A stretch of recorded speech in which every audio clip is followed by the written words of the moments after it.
that one the 8 or 32. 32? Okay, good. We'll have plenty of room now. Alright. Sorry about that.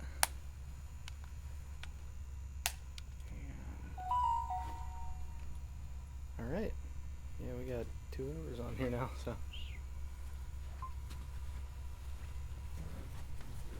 We have a lot of baptismal dresses for boys and girls. This one has the little hood with it. And we have all these long ones are baptismal gowns. And this one was made for a little boy back in 1888. Mr. Will Longton, and it was used by 3 generations. It even has a petticoat under it.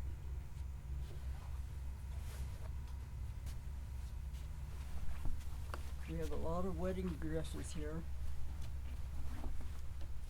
And wedding dresses weren't always white.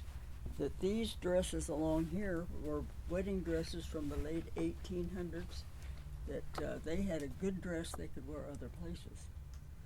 And this picture is from Mrs. Earl Brown's wedding in 1901.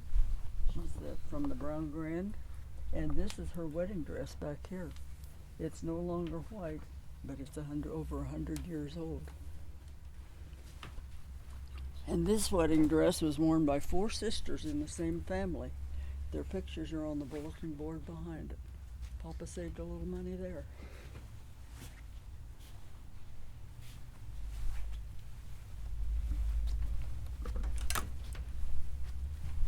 We have a lot of beautiful quilts. This one was made in 1869.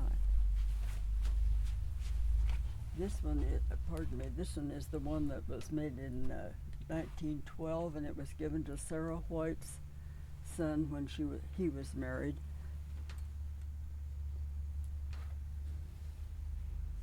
And over here, I swung this the wrong way.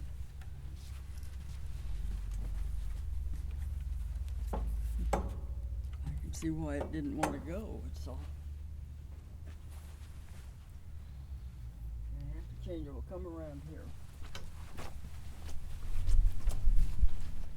This quilt, all these little white squares were made of the little sacks that cigarette papers came in with Bull Durham roll your own tobacco. That they didn't have cigarettes, you rolled your own.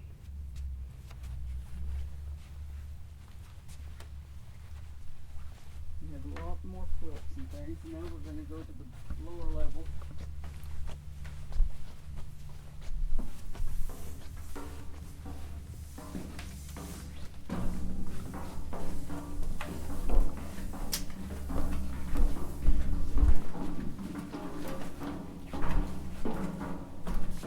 This big printing press came from the Kansas newspaper, and their office was on Main Street where Jitter's Coffee Shop is.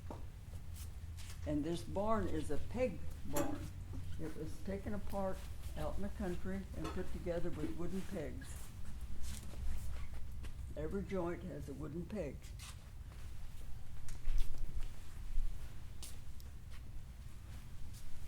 Barbed wire, we have a lot of display over here.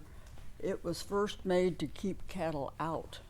When they brought big herds up from Texas, farmers didn't want them tromping on their fields, so they would enclose their field in barbed wire. We have a lot of farm machinery here. That this big red hay baler still has 2 bales of hay in the back end of it. And we have over 200 hats up here. Mr. Darrell Nelson was the manager of the co-op elevator, and when he retired, he didn't know what to do with them, so he brought them down here.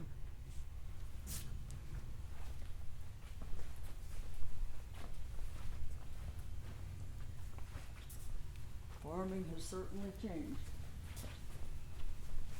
This green tractor is the one that the artist sketched on our whole wall mural. She liked those great big yellow wheels.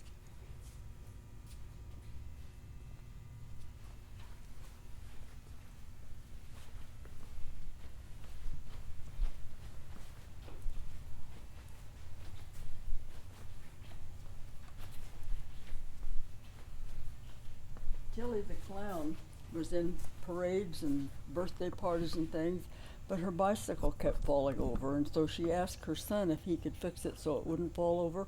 He took 2 bikes and made that, and then it didn't fall over anymore. And over here, we used to have a lot of circuses come to Concordia, and in September 5th of 1919, 22,000 persons saw the Ringling Brothers Barnum and Bailey Circus at Concordia, Kansas. A writer for the Saturday Evening Post claimed that was the largest crowd ever to see a circus in the United States in one performance. They sent trains out for 100 miles to bring people to the circus. There wasn't much entertainment to go to, and they were ready for a circus. This aeroplane was put back together by the volunteers here, but over here shows Mr. Keller. He built it in 1929, right across the street where Heavy's restaurant is today. But he didn't know how to fly, so he had to get a barnstorming pilot brave enough to fly his homemade plane. That was Valty Lewis, and that was my uncle, my dad's brother. And they interviewed him, and he said it handled beautifully. It went 100 miles an hour, and it has a Model A car engine in it. And then he added, I was the first one to fly a 747. This is the way the wings were constructed, and then fabric and painted. But it shows the workmen here doing all the work. And here we had another famous pilot, but this Mr. Martin Jensen was born in Jamestown, and in 1927, I think it was, he was famous for flying from California to Hawaii and made the news. So MGM was wanting to promote their Lion, and they hired him to fly Leo the Lion to New York. Well, they really made a fancy plane. They put glass on it so you could see, and they put a cage with glass for the lion. Well, it made it so heavy, it didn't get over the mountains. In fact, the plane crashed, but the lion was okay, and so was Mr. Jensen. But he didn't want to let the lion out. He was afraid he'd get eaten. And it took him 3 days to climb out to find help. But they did find help. This is what the plane looked like, the MGM Flying Lion. And they came back to rescue the lion. It took them 3 days, but he ended up in the Philadelphia Zoo till 1935. Over here we have a fun mirror.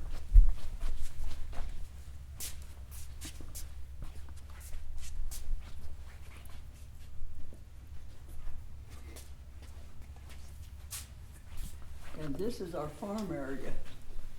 Mr. Sluter was a milkman that used glass bottles for milk, and they had a little cardboard stopper in the top, and he put the milk on your porch. You left your empty one out there, he would leave another one, and if you wanted him to, he'd go in and put it in your refrigerator or icebox. So if it's hot summer, you didn't want it to sour, in the winter, you didn't want it to freeze. And this is a great big rendering kettle from Glasgow, Kansas. And these are big butter churns. And over here are separators. A lot of children don't know what a separator is, but it separated the cream from the milk. And this picture is Metz Packing Company. And these ladies and men have feathers all over them from plucking chickens. And behind that group are 2 frames of chickens already plucked.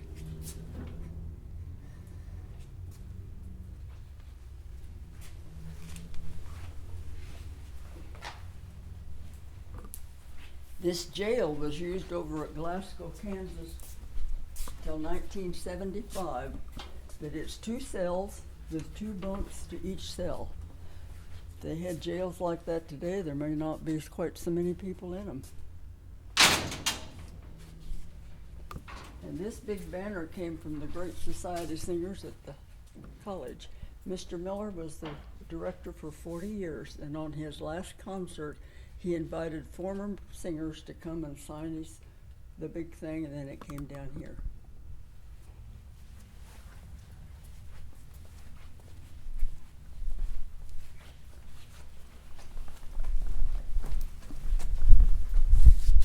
This 1927 Ford Coupe was redone out at the prisoner of war camp. And this is what it looked like when they started working on it. When the war was over, they had a big auction and sold off everything in the camp. And Mr. Don Kerr bought a couple buildings, and that's where this was made, or where they remade the car. And then he sold that to the group that wanted to make a museum out of it. So that building is now the POW Museum.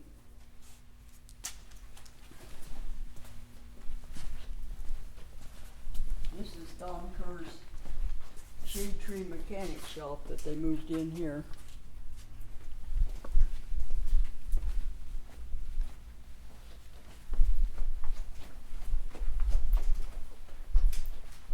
This is a lot of photography equipment and a lot of cameras that don't have any film anymore because everything's digital. But this big camera just took my wedding picture.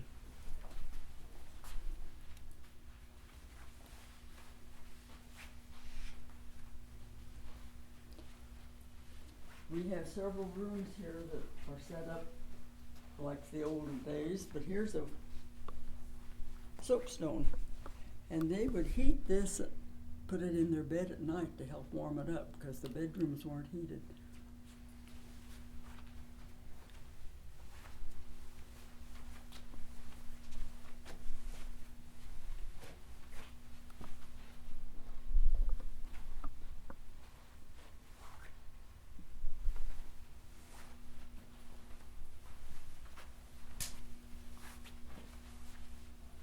We have a beautiful tablecloth here. We don't have a table large enough to display it, but that's all pulled work, and it took hours and hours to make. And here we have a glass jar. It was for Crisco, but during the war, Crisco was put in glass to save metal for the war effort.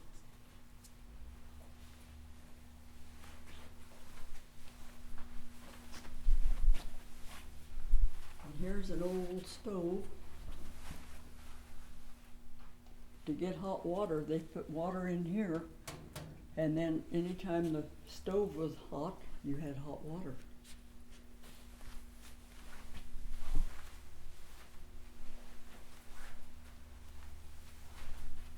We have lots of washing machines here, but this is a special one back there. That's a Maytag, and it said that May washing machines did more than the laundry. With that center attachment, it would churn butter or make ice cream. And you take that out and put in the agitator and wash your clothes.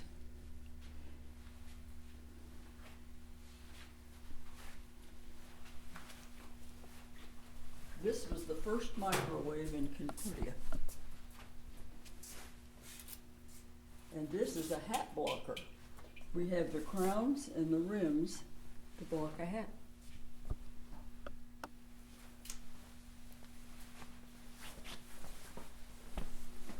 This is a refrigerator that doesn't take any electricity. That it was called the Crosley Ice Ball.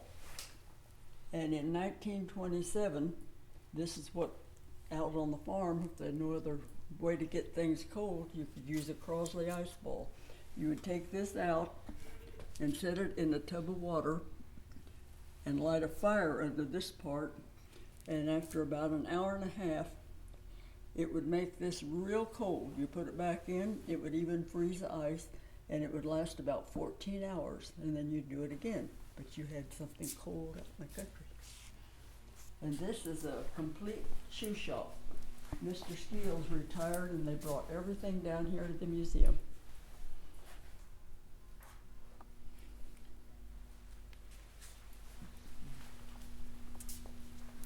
This is our about the convent, the Sisters of St. Joseph. They came to Concordia in the late 1800s, and their first academy was just east of the Catholic Church. And then they built this one out at 13th and Washington Street, and they turned the other one into St. Joseph Hospital. And that was the first academy that they had. Now it's called St. Anne's Home.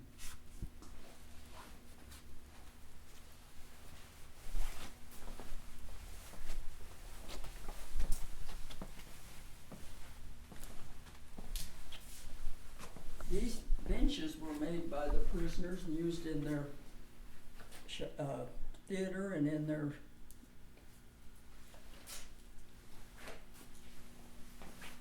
this is the first, or the original sign at the camp. It says Prisoner of War Camp, Concordia, Kansas. And we were one of the largest ones in the country.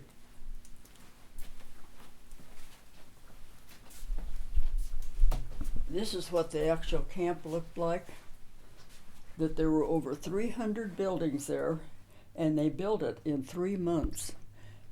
It was Rommel's army captured in North Africa that was stationed here. There were 4,000 prisoners and about 1,000 either guards or civilian workers. This is T9. All the buildings had T in front of the number, and that meant temporary, but that's the building that Don Kerr purchased for his shop, and that's where they have the POW Museum today. And this little building here has been moved over and preserved. That was where you had to stop as you went in and out. And in 1995, they had a big celebration of the closing of this camp, 50 years, and 10 men that were former prisoners came back from Germany, and this is what they looked like. These 10 men, and they said this was the happiest time of their life. The war was over for them. They had plenty to eat. They loved working on the farms, and they were very happy here.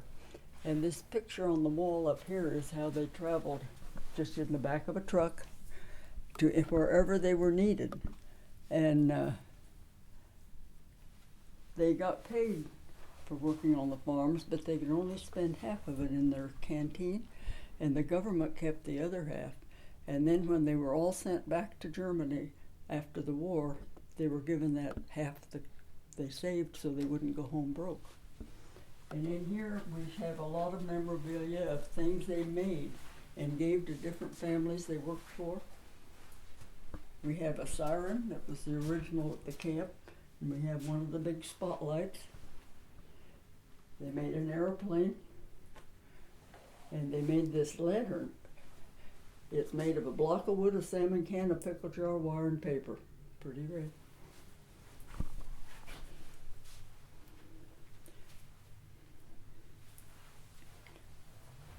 This is the big anniversary celebration sign for their 50-year.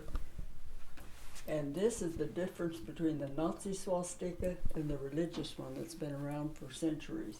The Nazi one stands at an angle and goes clockwise.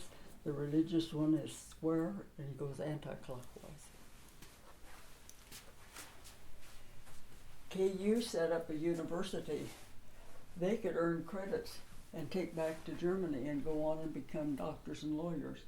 They were wanting them to know what democracy was like, and it worked. All these pictures were made or painted or sketched by the Germans. This sign is written in German, but it tells them to not turn the water off on the boiler.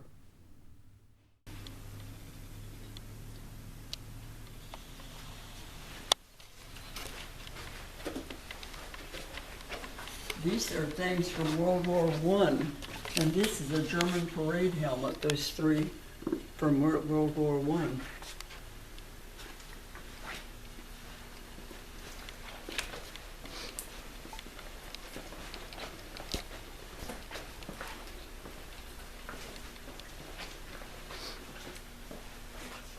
This is a lot of military stuff, guns and other things. And this is a big Japanese rifle that Mr. Bill Krasny brought back from Japan. It even had a bayonet on it. The case isn't large enough for that, so the bayonet's down here. And he wanted to be on the police force, and he'd have a sidearm. So he traded that gun for the mayor for a sidearm, and the mayor happened to be Delmer Harris Sr. And we have that gun in our police display also.